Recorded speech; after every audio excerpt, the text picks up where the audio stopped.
I had a My Turn piece in Newsweek in 2002. Newsweek then had a circulation of 4 million people. It seemed everyone read it.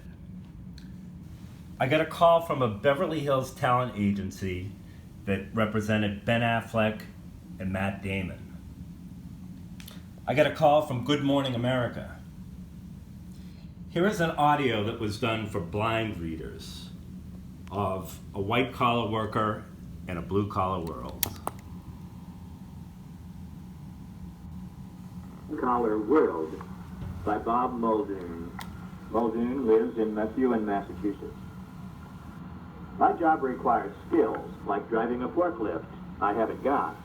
My Ivy League education won't help me. Can you drive a forklift? Those 5 deflating words instantly alerted me that my prep school background and advanced degrees would mean nothing on the new job.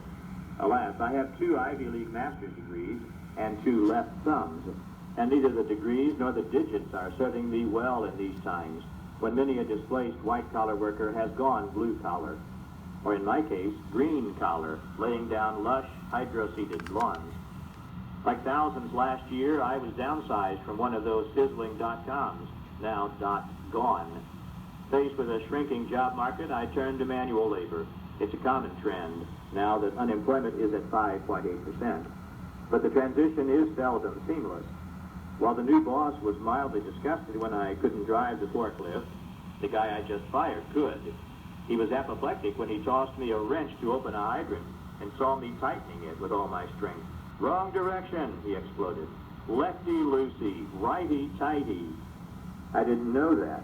Indeed, there is a whole toolkit of basic skills that Andover, Bates, Columbia, and Harvard never equipped me with. These include, but are not limited to, any task involving the use of a tool, or any with a small or large gas-powered machine. But there are moments when I shine. I can read the Latin on every public building we pass, and when the boss once had to leave a note to a customer, he needed help spelling a certain word, R-E-C-E-I-V-E, I said crisply, reveling in the rare value-added moment, I before E except after C. When the truck driver from Quebec arrived with an 18-wheeler of mulch, and I began conversing in near-flawless Parisian French about his long journey and breakfast of croissants, my boss's eyes lit up. But when it came time to tell him to attach the metal chain to the forklift and remove the pallets, all I could muster was a vacuous stare. Evidently, I'd been absent from French class the day trucking was covered. I was reduced to grunting and clutching at his sleeve to convey the message. In hydro seeding, we spread a green slurry of water, seed, fertilizer, and mulch. This mixture applies the seed evenly, protects it from wind and rain, and retains water for germination. It's all the rage in suburbia. My main responsibility is to guide 200 feet of heavy serpentine hose while the boss sprays the slime. But there's more to my job than wrestling the anaconda. Sometimes the hose gets clogged. Sometimes the chain comes off the mixer. And sometimes I have to use the side mirrors to move the 60,000-pound truck in reverse. All these situations require an all-around mechanical common sense that is as important to the blue-collar worker as the ability to navigate Microsoft Office is to the white-collar one. These are the value-subtracted moments my background has not prepared me for. So I'm happy when those occasions arise when I can offer the benefits of my education, like when a butterfly flutters by in the field and I can identify it authoritatively as a great spangled fritillary, or when I can edit the punctuation in our How to Care for Your Newly Hydro-Seeded Lawn flyer. Of course, it annoys the hell out of my boss how rarely my skill set actually helps us out.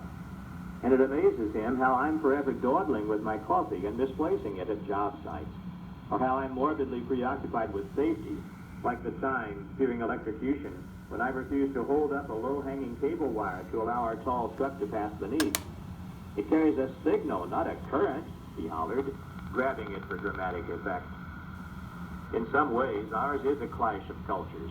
On days off, the boss changes the oil in his pickup, retiles his kitchen floor, or does brickwork. I take my car to the automatic wash, go bird watching, or read Nicholas Nickleby. This last tickles him. So mighty are my struggles reading maps. Turn it in the direction we're traveling, he snaps, spinning it 180 degrees. All my life, I've been trained in the manipulation of abstractions, words, symbols, figures. So when it now comes to the manipulation of tangibles, nuts, bolts, maps, I'm flummoxed. So much that it's become a running joke with my boss that whenever there is a choice to push or pull, turn left or right, I invariably err. At these moments, he signals my misjudgment in a chortling sing-song voice, 50-50. But I'm just as strong as he is and can match him bale for bale, hoisting the 50-pound sacks of seed we fill the truck with. So there is a basis for a bit of grudging respect. And for all of my drawbacks, I am at least reliable, a vestige, perhaps, of the grim, show up at your desk at all costs, if only to sit there, ethic. But still, it caught me off guard when, with the air now cold and the hydro seeding season over, the boss inquired recently, "Can you drive a snow plow?"